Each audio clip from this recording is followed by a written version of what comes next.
Went down to the river, washed my sins away. Praying, praying, praying, praying, praying for another day.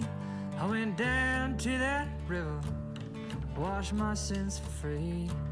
The devil's on the other bank, staring back at me. I'm a dead man walking. I'm a dead man walking. I'm a dead man.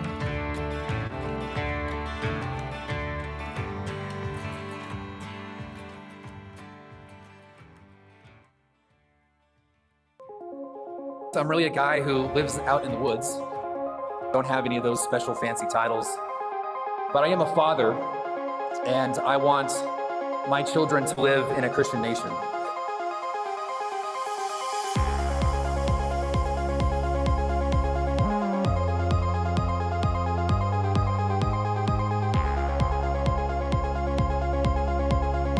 And I want my children to live in a Christian nation.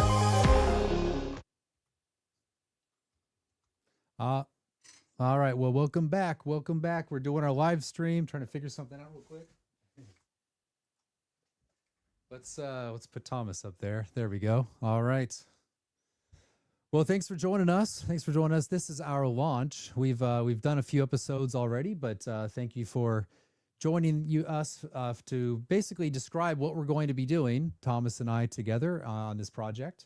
And we have these various shows we want to describe, and so that you can understand what we're trying to communicate and what sort of programs we're going to give you. So, Thomas, it's great to be back. This feels like, years ago we started a project together. I think it was 2020, right? Is that when we started back in the day? Is that right?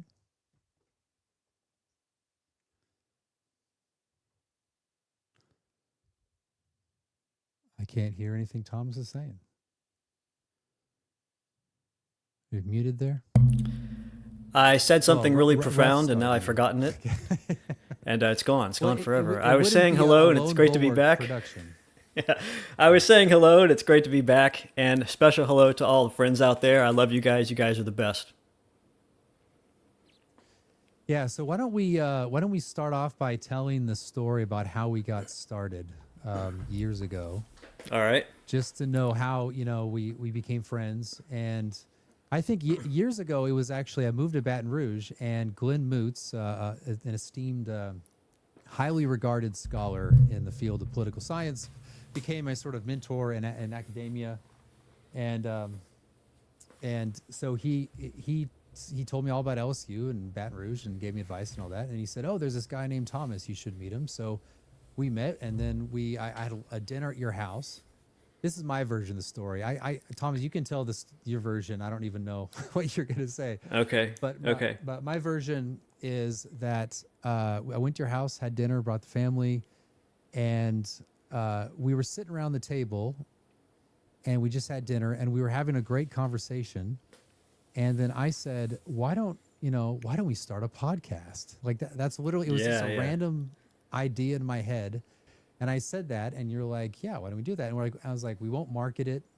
We won't publicize. We won't make a big deal about it, because we lived it like 45 minutes away from each other. It's like, why don't we just do this together and talk like we were talking around the table? And who cares who's listening to it? It's just an opportunity for you and I to interact, and also to comment. And I don't know how big the following was with Ars Politica, because I never checked the numbers, and you did all the work.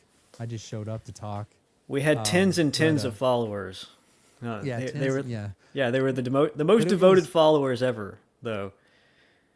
Yeah, I do remember you starting it, though. I remember you started it, or you suggested it, and I don't remember where it was at. But I remember when you suggested it, I thought, I'm just a nobody guy. Why does a PhD candidate want to do a podcast with me? But it turned out well, and we did. We never marketed it, but word got out somehow, and it had a good run. And now we're starting it up again, and I'm excited. So. Yeah, and all those episodes are part of I call it the Ars Politica legacy episodes, and those are from 2020, 2022. And we've been doing a few things and trying to get some things started, and we'll all talk about that now. So yeah, we are joining up with New Christendom Press, along with people like Andrew Isker and CJ Engel, and basically being part of this new venture that I'm sure will grow significantly over time, and just be what I would consider a type of one-stop shop for the new Christian right, or as I call it, the Christian new right. You can pick whichever one you want; doesn't matter. I don't even know why I picked that one, but yeah. So we are Thomas. Why don't you start off and talk about unless you want to do something else, start off with talking about what we're offering. No, that's good. Actually, I'm really excited to be part of New Christendom Press too. And we had a phone call conversation with Eric and Brian, and they explained how they want to divide labor among themselves. They don't want any one person to be the expert guru that speaks on all topics within their network. They would like people who are experts in what they do to speak on topics that they love or that they know a lot about. And so they asked Stephen to come on and do some things. And Stephen and I are doing Ars Politica, and that was brought in also. So I'm really excited to be part of that and grateful for the opportunity. You mentioned Ars Politica earlier, how it got started, and something Stephen didn't mention, which was how we first met at a church that we visited, and things kind of got off from there. And it was a curious conversation, because I don't know if you remember this, but the conversation kind of went like, what are your interests? What are you studying? What are you learning? And then it all went off of, do you read the Calvinist International? And I was like, maybe. Do you read the Calvinist International? This is years ago.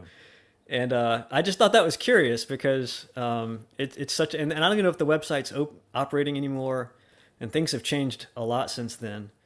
But it's interesting though how very small beginnings, just a dinner conversation, can turn into years-long projects that span different epochs in political history and friendships and states and all kinds of things. So, yeah. Yeah, what's funny about like the what is it called? You just mentioned it. The Calvinist International site, which probably few people know about that site. Those were like the old Facebook years, as I call it. That was like the people who brought back classical two kingdom theology. The Protestants are bringing that back, and natural law.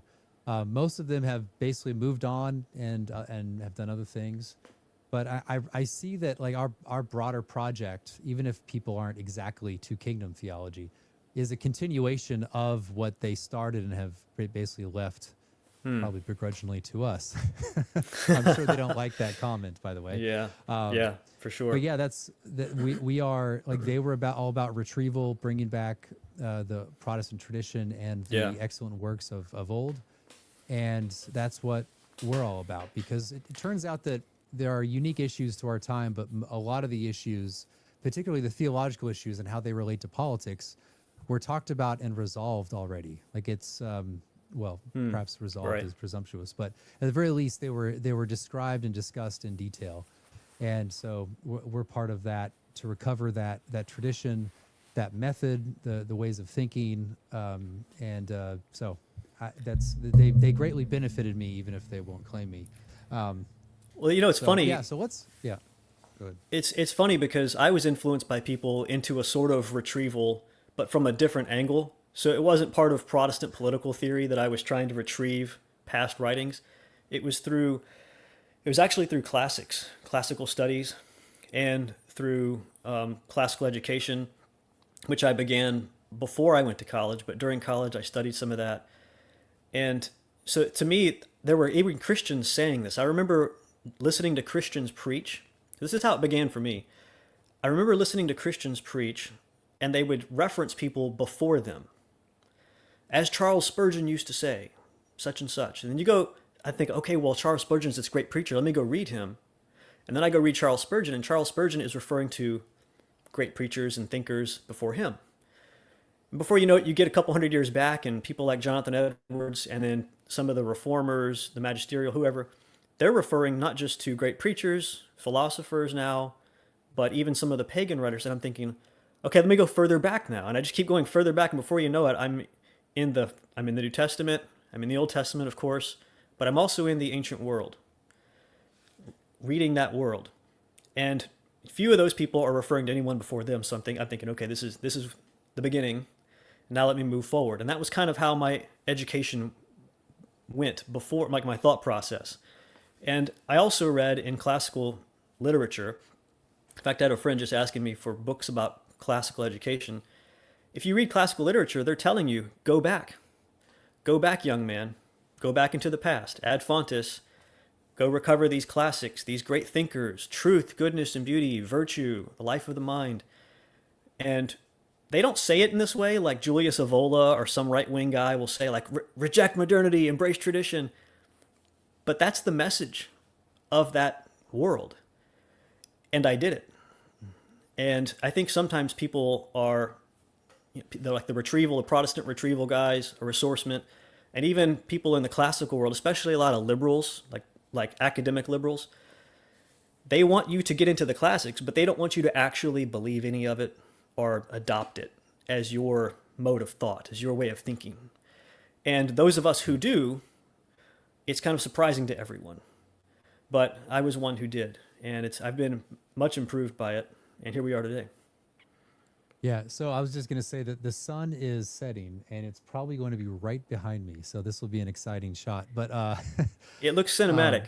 You have like a romantic... Yeah, right, look at that. You have like a romantic keep glow. Getting worse or better, however you look at it. But yeah, I was going to say that this is where you and I complement each other in ways, because I spent a lot of my time reading 16th, 17th century Reformed political thought and thinking through that, also the theology of it, to understand how when the theology affects the politics. And so I spent a lot of time on that. And of course, I mean, during my regular studies, I've read, many of the classics that you've read as well. But the good thing is that you've studied in depth and taught like pretty much the entire ancient world and all their texts. And when you read 17th century or 16th century, these guys learned how to think by reading the classics. I mean, of course, they read medieval authors and the church fathers and all that. But if I just picked up a book. This is by. So here's the Elements of Logic by Pierre du. How do you say that in French? But it's Elements of Logic. It's from 1610. And this is by the great guys at Ars Press. I bought it; they didn't give it to me. But it's basically a summary of like Aristotle's prior analytics and topics, but basically his logic. And everything in here is in Aristotle, and it just shows you that these guys were steeped in the classical world, in the classical tradition. They learned how to think by reading these guys, and it came to influence the way they also did theology in their method. And so we complement each other in that regard, because you've read all that stuff. You've of course taught logic probably more than I have, and also, but we're talking about the Protestant Reformed tradition up to, well, largely speaking, for me, it would be into New England and American founding, and so it's good. That's really what I think where Ars Politica shines, is our ability to kind of rely on each other's specialty. Which really is, like, in a way, your specialty is the specialty, in a way, of everyone who was thinking in those centuries. I mean, even New England Puritans were citing Aristotle and Plato and others, because they. I'll be honest with you. I didn't have a good grade school education, and I didn't immediately go into college after high school, and I felt really ignorant personally. And so when I began to read the Reformers, I felt, especially Jonathan Edwards, he was my first introduction to this really towering intellect. And I felt so ignorant reading him because I couldn't understand a word he said. I remember it took like an hour for me to process a small paragraph about the beauty of God or something. And when I did, it was profound. But I remember thinking, I need an entire education. Like, I was never educated. Or at least I never absorbed the education that was put in front of me. But And I put myself through it really, really strongly, and I applied myself really hard. But I want to say to anybody out there who feels the same way, you can get an education at any time in life.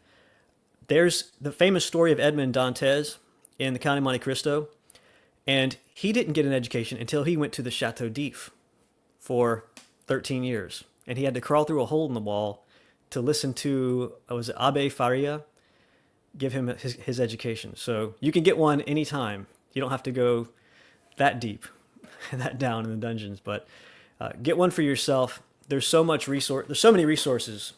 We have the internet. You can Google things. I was listening to a Tim Hawkins comedy skit, and he was playing a song. He was talking about before Google. So there's a new time period. There's BC, there's AD, and now there's something called BG, before Google. Before Google, if you were alive before Google, you know what it was like to have a question in your mind and just not have the answer to it and just go on being ignorant. And maybe you find out in life, maybe not. And now, with the internet, you can learn. You can learn anything.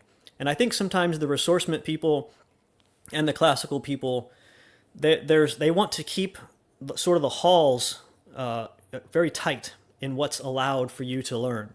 The curricula, the approved, published books or whatever. But there's so much online. And I would encourage anybody, by the way, go and learn Latin. You should learn Latin. It's so cool and so much fun. And it's super based in ways you won't even know until you get into it. It's amazing. Well, Stephen is probably trying to fix his... my light. Yeah, it's getting worse. Your light. It'll go under the trees in a moment. But, for right now, it just looks amazing. Yeah. Yeah. It does look cinematic. Yeah. It looks romantic. Don't worry. Just lean into it. Yeah. Yeah. And one thing I've said to people before, and it's not like I don't know, it's not some like marketing line, but I think when people listen to us talk, like they know that we're not treating them as if they're midwits. This is the sort of thing that bothers me with a lot of Christian media and other things. They treat people like they're like that. Like some people they approach stuff we talk about who don't know what we're saying. Then there's some people who do know what we're saying, and they're learning from us, and when we learn from them. But we don't treat people as if like we're going to give you a fancy line or like some clever thing as a marketing device. Like we're saying that we know this, and we want other people to know that as well. And that's kind of the theme behind a lot of what we've done. So with Ars Politica, how we've done all the different books. From a novices, we've done Aeneid, we've done Iliad, we've done Odyssey. We just finished up Jason the Argonauts. What else have we done? Don't recall what else we've done. We've talked about Edmund Burke, John Locke, and others. Many others. Yeah. So it's all oriented towards not like chasing the algorithm. It's a long-term project where we hope that as we're learning, and as we can then communicate that to others to really make people smarter. Like I don't claim to be, super smart, but I did spend time doing things that others did not do because they were getting real jobs. And so now they have the opportunity to sit down and listen to people who at least think they know what they're talking about and can have these ideas. So that's behind like the Scholar Series. Ars Politica is certainly like that. Lone Bulwark, that is probably a little more, I don't know, it's the same way, but probably a little more to the point, I guess. But yeah, so let's talk about all of those. So we're partnering now with New Christendom Press, and there's 3 things that we're offering. One is Lone Bulwark, one is the Scholar Series, and one is Ars Politica. And we were kind of talking about Ars Politica. We can go back to it, but there's the Scholar Series and Lone Bulwark. So, Stephen, can you explain what the Scholar Series is? I think you have one class that's happening right now, and maybe you have something more planned. Can you kind of just outline that? Yeah, so the Scholar Series is a weekly. Every week I drop a 25 to 30-minute episode, and it's one episode as part of a course. And I've done, I think, 14 episodes so far, one a week. And this one has been on traditional logic or classical propositional logic or classical formal logic. And that'll be a 2-course series equaling probably around 20 or 21 episodes. And included that is a PowerPoint Typically, there's also a problem set, so you can actually, find the fallacy or the figure of the syllogism or the mood or whatever it is. And that's just, I mean, Thomas, you and I have taught the same stuff to 10-year-olds, 12-year-olds. I don't know if 10-year-olds, but usually like 12 to 14 was the age. But the thing is, I mean, this is a classical school, like at the logic sequence. This is something that all classical Christian schools will teach, both online and the brick and mortar. But almost no one teaches it anymore in public school. Have you ever heard of anyone teach like classical logic? No. At best, you'll get a college course your first year, second year, and they'll call it like critical thinking, or maybe they'll call it philosophy 101 or something like that. And they don't cover categorical syllogisms. They don't cover the traditional, like basically this. I mean, pick up this. It's simple. It's like a great introduction. Anyone can understand what he's talking about.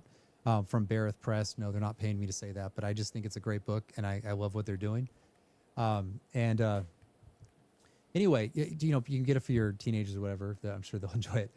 But you take a critical thinking class in college, and they'll show you like some truth tables, and they'll probably start with conditional statements like if then, and then they'll move on to something, maybe a few fallacies, but they won't ever actually cover logic as a science.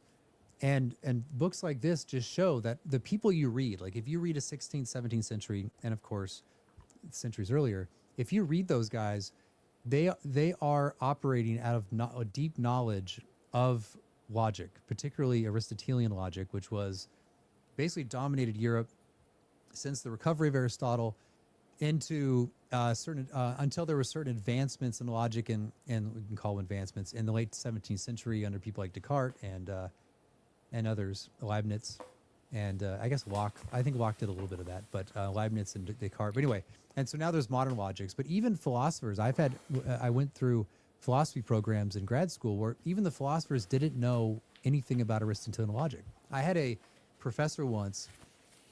It was during my master's thesis defense, and I used genus and species in material logic. So it's basic stuff. And she saw that, and she's like, "Is that Aristotle?" And I was like, "Yeah."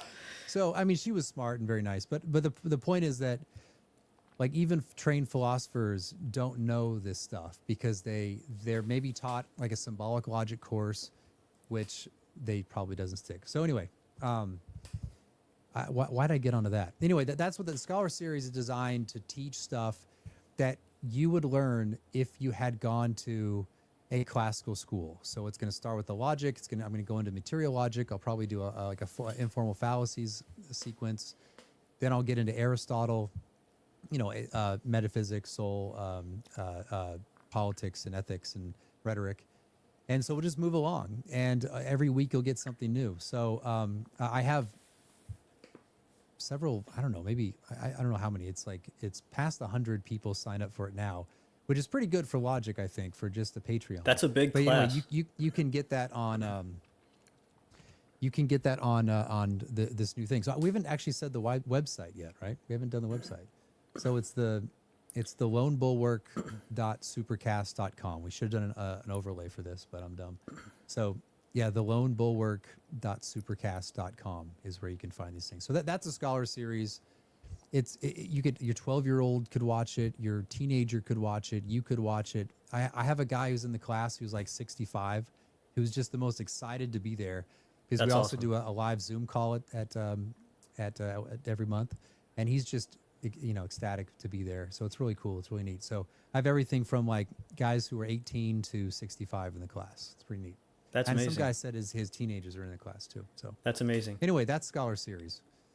Yeah, well, for me, the study of logic, it sounds boring, but it's super important. It tells you the rules of thought. And once you learn them, you can tell that everybody is messing them up all the time, everywhere. And it helps you think. It helps you think rationally. It helps you make decisions in life. This isn't just like some academic discourse. This actually will help you talk with others, especially in moments where it's crucial, like in decisions, in arguments, in all kinds of things. It's super important. I had a great time learning it, and I think everybody should do it. In fact, it's like in classical education, it's mandatory. You can't learn to think about other subjects if you don't know the rules of thought. So it's that simple. It's like driving. The first thing you do before you go driving is you learn the rules of the road. That's logic, but for thinking. And every kid goes through it too in their minds, in their development stages. Go ahead. And I think that because people have missed logic, they've gone straight to rhetoric, which makes people very susceptible to just flashy lines. It's like a kit bag of lines and other things where it's very common nowadays it's what I just coined this the other day. It's called the scary term fallacy. So what you do is you just come up with a scary term like socialism or liberal or communist or Marxist or sacralist, something like that. You come up with a scare term, and then you try to link that person up with the scare term, and then in doing that, you somehow defeat the guy's argument. So that's just an example of how when people sidestepped the rules of thought, they go straight to the rhetoric, and they turn on Fox News or CNN, they learn all the flashy lines, and then they think they know actually how to defeat or refute an argument. They can't separate the person from the argument oftentimes, so they often deal with the person rather than the argument, or they moralize an argument without actually refuting it. And so the idea of a classical education is section is logic, and then you move into rhetoric, because you don't want to just do a list of syllogisms. You want to actually have a means of delivering that logic or that reason in a way that's pleasing to the other person according to the rules of rhetoric. And that's not always easy. It's not always easy to go from to make a rhetoric argument in rhetoric that also follows the rules of logic, but that's at least the ideal. So, the best explanation someone ever gave me for why you should do sit-ups is because you can laugh stronger afterwards. Nice. You can laugh stronger. And the same thing with logic. You should do logic because then you can think stronger. That's my simplified way of saying why you should do it. Nice. You can think stronger. Yeah, that's good analogy. Oh, so someone asked me in the chat, you shooting rabbits from your window. Who's that? Josh Pulver? Actually, what happened, I was actually teaching a class. I was teaching government, okay? Right here, I was looking straight at the camera, and all of a sudden my chickens just lost their minds. Like I heard about and they occasionally do that for no reason. They see like a bird or whatever, and a dove flies past and they freak out.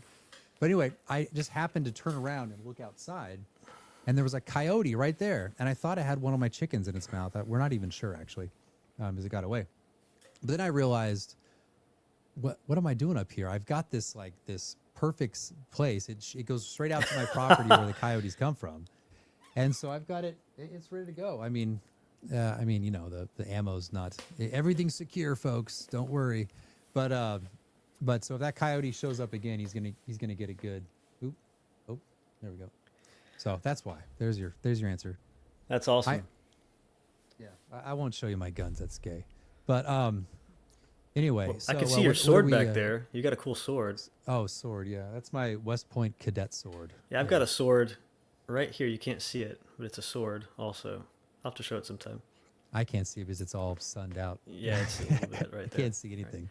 All right, so what about the Lone Bulwark? So that's okay. Yeah. Your scholar series. What is the Lone Bulwark? How did it begin? Yeah. So the Lone Bulwark, that originates from an infamous tweet that was perfectly 100% reasonable. People just need to calm down. The tweet was something like, "The white evangelical is the Lone Bulwark." How do I not even know it? Against moral insanity in America, or something like that. Sorry, someone in the chat's gonna be like, "You don't even know your own tweet." But anyway, a lot of people freaked out about that, even though it's like 100% true. Sorry, I'll say it again. And then someone, and I don't even know who this is. If you are the man who did this, someone said, "Oh, you should name your YouTube channel the Lone Bulwark." And I was like, "Yeah, you're right." So that's what I did. So whoever that person was, please send me a note, and don't lie if you're not the person. But anyway, so the Lone Bulwark, it's going to be on YouTube. Accessible, free on YouTube. There'll be ads in it. So if you want to go on the Lone Bulwark, the lonebulwark.supercast.com, you can get it ad free. But so that's going to be focused on part of my reaction to people who criticize my book and work, maybe something interesting on Twitter, some controversy. I'm not really going to chase the algorithm. I'm not that sort of guy. But and it will also be on Protestant political thought as well. So that's kind of what, when people ask me what I am, I say I'm a Protestant political theorist. And so it's going to be along those lines, but not the same kind of lecture format that is the Scholar Series. So yeah, that's that. Yeah, be out every other week. Yeah, and I think did I miss anything? No. Well, I've been trying to say this to you and to others. So this is my pitch for the Lone Bulwark, even though this is Stephen's show. The Lone Bulwark is Stephen's, but I think that this is one of the most important things that Stephen could be doing right now, and that the Christian right, or the new Christian right, or whatever it's called, needs. It needs people doing theory work. And I don't just mean like high airy stuff. I mean foundational stuff. You know, on the philosophical level, on the theological level, historical level. We need people doing hard work at the bottom, hammering out ideas, forming thoughts and things like this, and making things digestible for others, or at least understandable, reachable for others. And so for like for instance, Stephen's book, I'm blanking on what the name of the book is. The Case for Christian Sacralism, is that what it's called? Yeah, that's it. Oh, sorry. Wait, yeah, did you say sacralism? I didn't say that.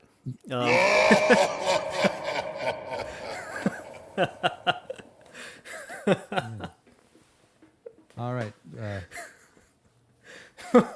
Now, how do I get back? I'm stuck. There we go. Okay. Yeah. So that book, obviously, it had an outsized impact, did it not? I mean, come on. Of the other books that were published that year, and in the last 4 years or however many, I mean, so we need more of that. We need more of that. And more in the form of books, yes, and more in the form of lectures and classes that you can sign up for, yes, more in the form of free video with ads on YouTube that you should watch. And we need people at that level doing it. So to me, this is something that I want to see Stephen do, and others who are capable. More of this. Commentary is great. Live streams are great. We need more people doing the really hard, heavy lifting at that foundational level. And to me, that's how I see Lone Bulwark. Yeah, and I'm not aware of too many people who are trying to take the classical Protestant approach and arguing for it in a, I guess, a systematic way. I know there are people who are making, I'm not saying people aren't doing that, but at least according to the method that I've seen from people like Althusius and Keckerman, I don't know of anyone who's actually doing that. A lot of people who do want Christian nations are influenced by Kuyperianism and other form of like theonomic postmillennialism, which I know people. I don't have any problem. I disagree, but until you start attacking me, then I don't have any problem with you. But I don't know too many people kind of taking that method, that approach from that's kind of in a way originates from that era, and arguing for it as a political theory. You get theological arguments, you get biblical arguments, but which is all great, but I don't see many people doing it from the method that I come from, which I think is an older method. So, yeah. And so I guess I agree. I mean, I agree that stuff like that is definitely needed to recover. And the other thing is, too, is that a lot of the arguments you see today against Christian nationalism or against Christian nations or against a Christian prince or Christian magistrate, all that stuff, we've all seen that before. Like, you can see it in Roger Williams. You can read it in Roger Williams. You can read it. You can read that sort of stuff in James Madison. Well, James Madison wasn't against a Christian nation, just against a Christian state. So anyway, but there are, you have those classical arguments against this stuff, and those arguments are actually far better than what you see on Twitter. Trust me. Like, Roger Williams was a nut, but he wasn't stupid. And so you can read his arguments, and you can read John Cotton's responses to him, and you can read Madison, and then you can read Patrick Henry's response and the other guys. So the point being is that a lot of the modern arguments, people have become lazy. Let me just put it that way. Not lazy. Well, they're lazy. I think they are lazy, but they're also, it was too easy for them to make the argument. Well, of course the state shouldn't have any power over, religion, or of course the state shouldn't suppress blasphemy or atheism or impiety or irreligion or something like that. Of course they shouldn't do that. It was just such in the air. It was received as social dogma that a completely lousy argument can pass off as being a solid argument. And I hate to beat up on the guy, but Andrew Walker's book, Liberty for All, which came out a couple of years ago, which I remember you and I reviewed with a few friends back in the old Ars Politica days. Like, the whole thing is about advocating for religious liberty against people who, like myself, who I guess are against religious liberty. But not once in a nearly 300-page book did he describe any classical Protestant position accurately. It was all wrong. Like, it was just totally wrong. And the book is full of a bunch of quotes from guys from the last 30 years who said the same thing as he's saying, and it's completely wrong. Like I remember Russell Moore said something to the effect that, you don't advance the kingdom of God by driving a tank through a church or something like that. And it's like, what? What? Like, who's, or you can't compel the conscience. Like, so that means you can't have a Christian state. It's like, well, yeah, okay. Actually, even Luther and Calvin said he could. Anyway, the point being is that the arguments are bad, and we can expose those and perhaps even like offer the better arguments on the other side, and then deal with those arguments. But first, you got to expose how bad and lousy the arguments are to this day. It's like, you can't bring the kingdom of God in by violence. Like, well, yeah, but you can set the conditions that are conducive to that. Anyway, go ahead. As you were talking, the thought hit me that I was sort of red-pilled, I guess, by reading theology and going to seminary. So, like, part of my classical thinking, one of the things that the classical education says is that you should go to the sources. Go read the primary sources. Don't read a commentary, and C.S. Lewis said this, don't read a commentary about Plato, go read Plato. And so that's what I wanted to do. And I remember going to college, and I studied, and I've tried to read the original sources. And I remember I went to seminary, and you read a lot of theology, and you'll often read, like, the majority of the theology that you read is new. Within the last 50 years, 60 years or so. The majority of what you read. Now, you can specialize and take, like, the Augustine class or something. But the majority of what you read is new. And after college, now before college, I read Calvin's Institutes, but after college, I read it again. And as I'm reading through the Institutes, it just strikes me, everything Calvin is saying is what seminary teach. Like, seminary teaches me this, but Calvin said it before this, before all these new authors, and he said it so much better. So much better. And why couldn't we just read Calvin? Now, of course, okay, not Calvin, fine, get another guy. There's a lot. Why not just read this? It's so much better. It's so more complete and neat in its presentation, logical. And I feel like what you're mentioning here, people not referencing, and like Paul Miller not once defining this, not once outlining that, not once referencing this philosopher who clearly talked about this idea and is seminal to its understanding today. Well, if you read the old guys, they talk about all this stuff.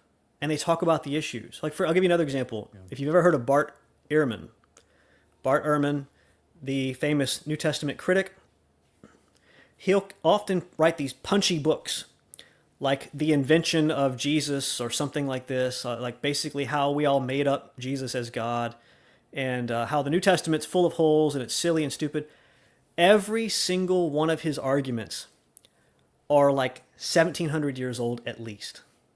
All of them. But he presents them as though they're brand new and shocking and revelatory. And if you're a young college student and you pick this stuff up, and you're like, no one ever told me this before. Oh my gosh, my faith is shaken. When if you had just read, again, Calvin or somebody from the past, all of this was already dealt with. you would have gotten all of these objections already and their answers. So why aren't we told that? Why aren't we told this in college, in seminary, in churches? Now, I'm not blaming every single church. I'm sure there's great places out there that are not falling afoul to this. But they're few and far between, and you have to go find them out. Anyway, so this kind of, I don't want to say red-pilled me, but it just upset me, and I saw this problem. And it wasn't with modern-day theologians talking about Christian nationalism or something. It was modern-day theologians talking about lots of things. I'll just give another example. I don't want to pick on this guy because I think the book's pretty good. But there's a book called The Unseen Realm. I think it's by Heiser. If that's his name. Something like that. The Unseen Realm. Yeah, it sounds familiar. Yeah. Okay. It was all the rage like a year ago, in our circles at least. And I remember reading it. And Michael Heiser. Okay, thank you. Yeah, it's good. It's pretty good. It's interesting. It's well researched and well done. One of the things that just irked me though was a lot of this has already been discussed by people in the past. And of course, I get it. Not every book has to say, everybody has talked about this. Here's what this person, you don't have to say that. But there are books, for instance, from the Orthodox Church. I'm not Orthodox, but the Orthodox Church, they've long talked about this stuff and nobody's referenced, right?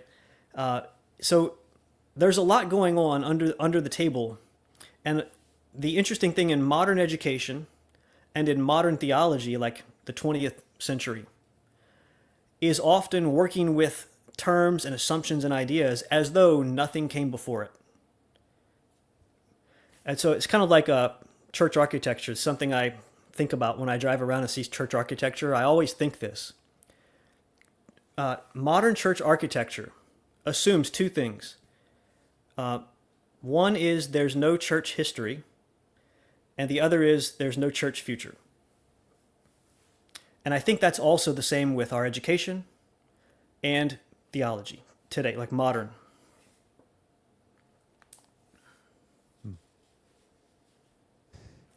Yeah, I that's think good, Jonathan. Thank you.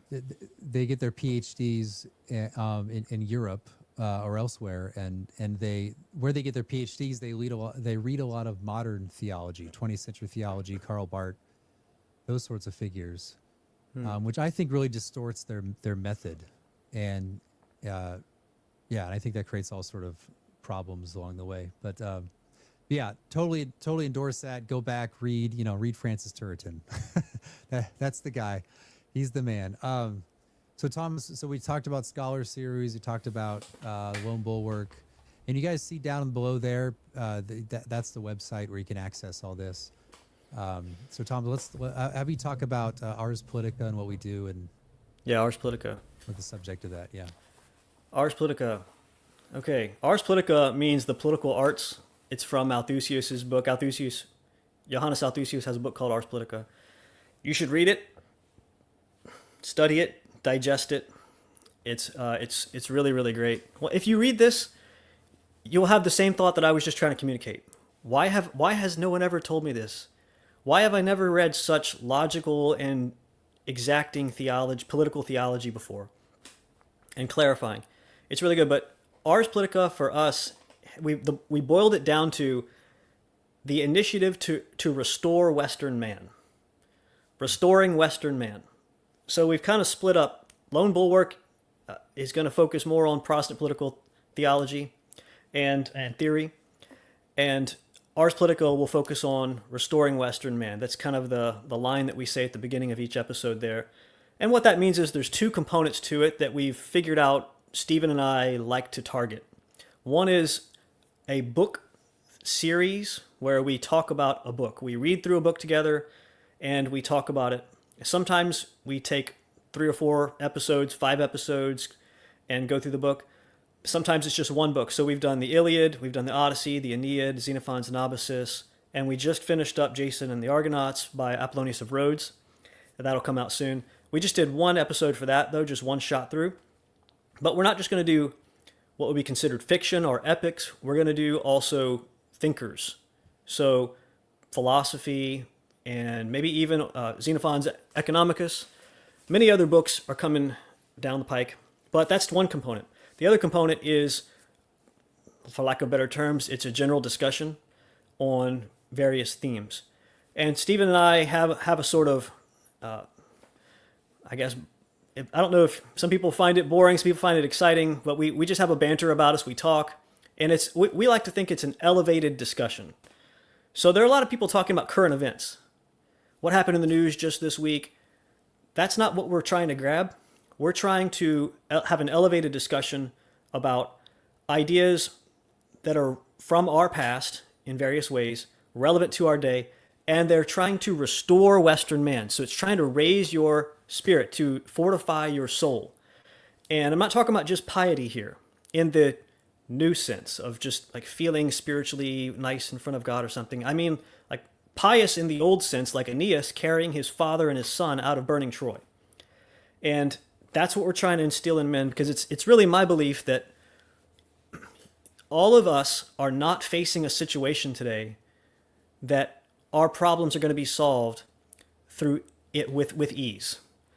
We have a lot of struggle ahead of us. It's like Joshua and Caleb on the edge of the promised land, looking in, and there it is. There's your land. There's your home.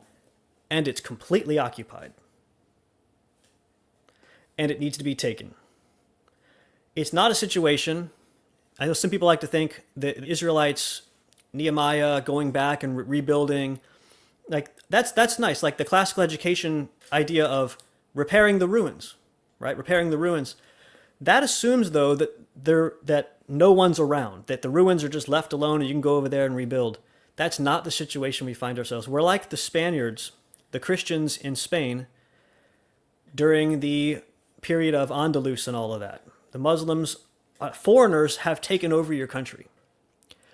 And whether that's literal foreigners or metaphorical, okay, like a hostile class of non-Christians have taken over, not us. They've taken over, and we want it back, straight up. And we need to think about how to get that back. And every time this has happened in history, every single time, it has been a struggle.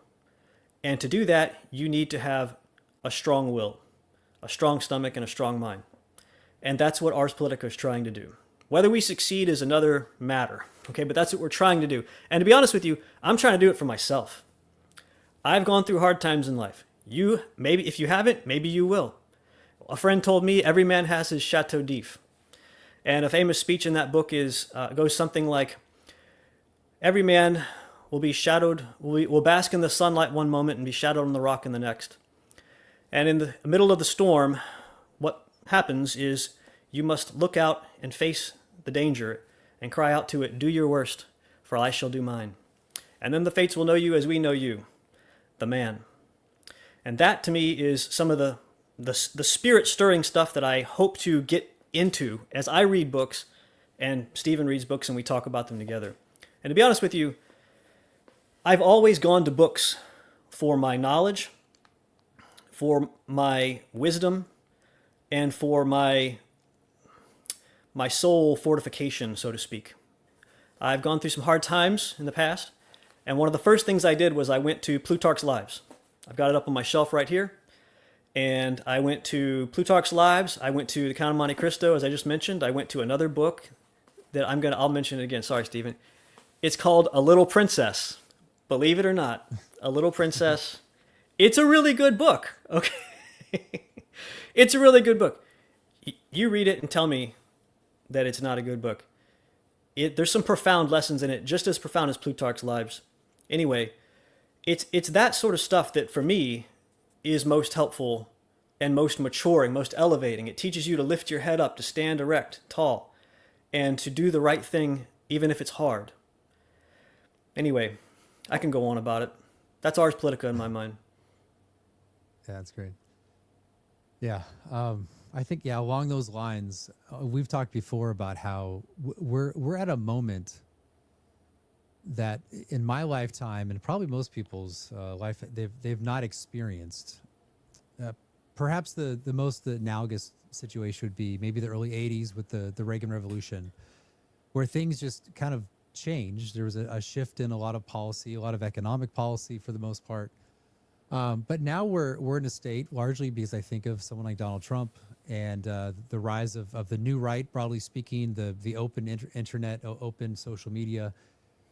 We're in a moment where I've said before that in a way the political thought or the ideology is in a way up for grabs. We're not stuck in, I mean, just imagine 10, 20 years ago, after the neoconservatives defeated the paleoconservatives and pretty much drove them out. That began, of course, in a way back in the early 60s, intensified in the 80s, and was solidified in the 90s. And then we got George W. Bush and the Iraq War and all that. But since then, and so our entire, my life until a few years ago was there's only one game in town, and that's neoconservatism. That's John McCain, that's Mitt Romney, that's George Bush. And even and then you have the sort of left-wing neoconish side of Barack Obama. But now things have just opened up. They've changed. Now people are open, particularly people under the age of maybe 45, are now open to different ideas that themselves are not new ideas. They're old ideas. They're from the old paleoconservatives that they were talking about years ago. And I'm thankful to my father because he got me in a subscription to the Chronicles magazine, brought me Pat Buchanan's books. Your father did that? Yeah, he bought me Buchanan books. Yeah, back in the late 90s. You had a head start on us. That's amazing. Yeah, I did.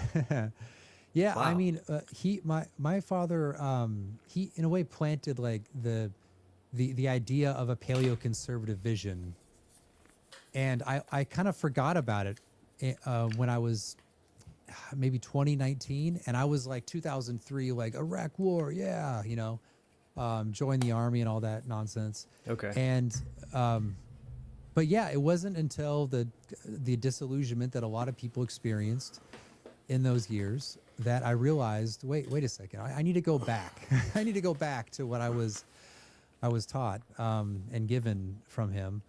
And so here we are today. And I think a lot of people in the evangelical world were disillusioned as well, but they went left. Like that's why the evangelical elite today are largely kind of moderate. But anyway, so I think we're in that moment where people are receptive to different ideas from the received line. No one respects Fox News anymore unless you're over 60 or more.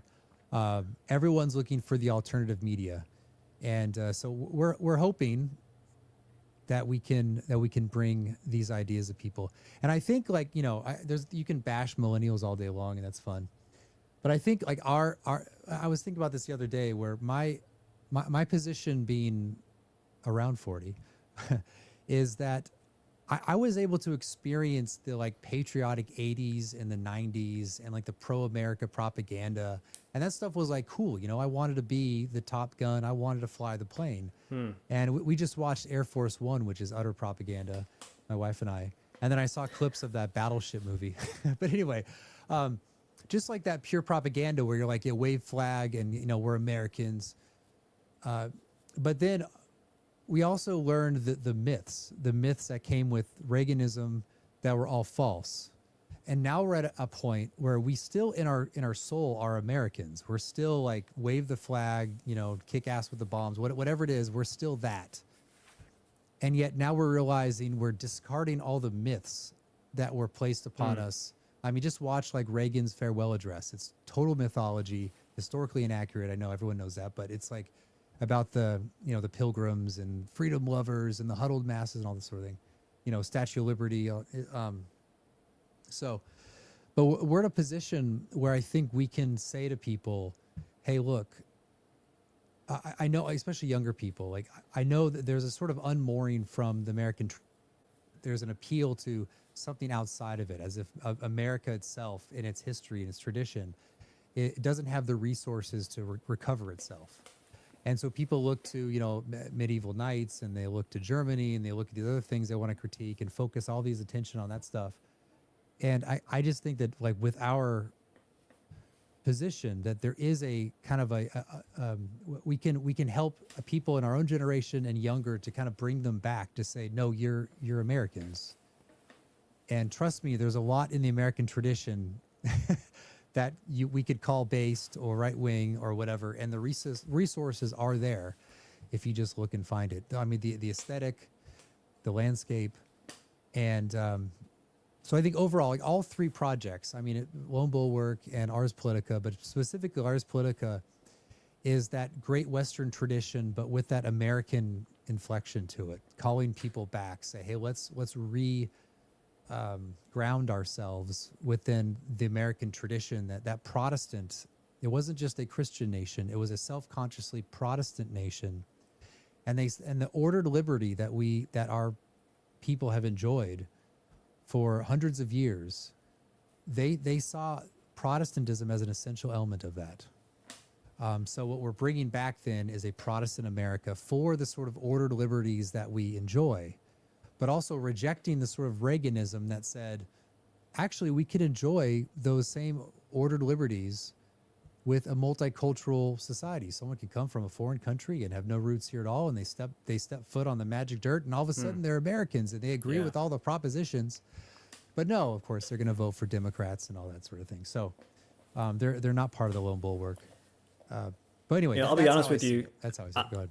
I'm here just to listen to Stephen talk sometimes. I mean, like some people ask me, like, man, it must be so cool podcasting with Stephen. And I'm like, I don't know. I'm just kind of like, when you say things, what I often try to do is just like simple. So I'm like, so what you're saying is being Protestant America is cool and we need to bring it back. All right. Got it. Yeah. That's well, the funny thing is though, when we're talking about like classical stuff, you're always just, all the names and you're describing it and going through the story. And I'm just like, crap, I don't know what he's, I'm thinking, oh, I'm glad he's here because I couldn't do that. And then I throw in like some random thought that I like rant on for a minute. It's like, well, women this, and like, immigration, like we're talking about like the Aeneid, and suddenly I'm talking about gender roles. So like, anyway, that's great. No, that's good. Hey, well, we didn't say how we're going to have these. So how the episodes come out, Stephen, I don't know about the Scholar series, but Lone Bulwark and Ars Politica, we're going to have them out. I think they're going to push one or the other out every other week. And we will have every 2 weeks, we will have for Ars Politica a something on a book that we're reading, and then something on a general topic that we discuss, kind of like a free discussion like this. So that's about the cadence of the content. And we will also do twice a month a live stream just like this. And the live stream is generally going to be of this nature that you're seeing here. But this is just an introductory episode. Kind of an elevated discussion, books, theory, practice, ideas, transcendental ruminations.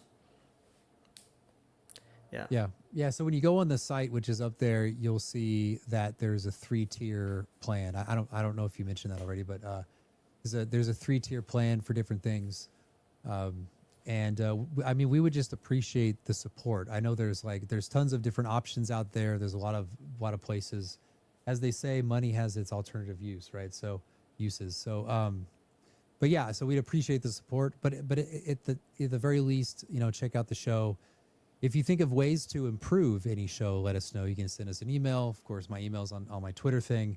So if you have any suggestions on that, and we'd appreciate that. So there it is. There's also there are more things are in the works. So hopefully by May we'll have a new project that's opening up that'll be connected with this, and you'll get good content through that as well. Yeah, and also if you subscribe, there's levels to it. And what we wanted to do for subscribers is not just give them our content, but give them us as much as we could within reason. So I'm not going to give the details. You go check it out on the subscribe page, but you'll get our content, but with different levels, you get us as well. And I really like, one of the reasons I want to do this live stream, for instance, is I want to interact with people. I love meeting people who listen to this. I love meeting people that have been influenced by either this or my friends or the ideas that we share. And so I like the interaction as well, and I want to create opportunities for more of that. So I think that we tried to build that into what we're doing here. Yeah, and also just to kind of plug the conferences. So we'll be at Webbins Conference, or I'll be at the Webbins Conference next week. and then there's the conference in June with New Christendom Press. What is it? Safety Third. Really? What was I doing? I was something the other day. What was I doing? I was climbing like a ladder to go on the roof or something like that. And as I was halfway up the ladder, my wife shouted, "Safety Third." That's funny. That's good. So it was pretty cool. I'm probably gonna hear more of that. Yeah. So that's that. Anything else you want to throw in there? Nope. Yeah. Just want to say hey to the friends again, and thank you for your kind words and support. Love you guys. You're the best. Yeah. Thanks a lot for your support. Now I'm gonna try to turn this off in a non-awkward way. But first, you're gonna get a little bit of our little buddy.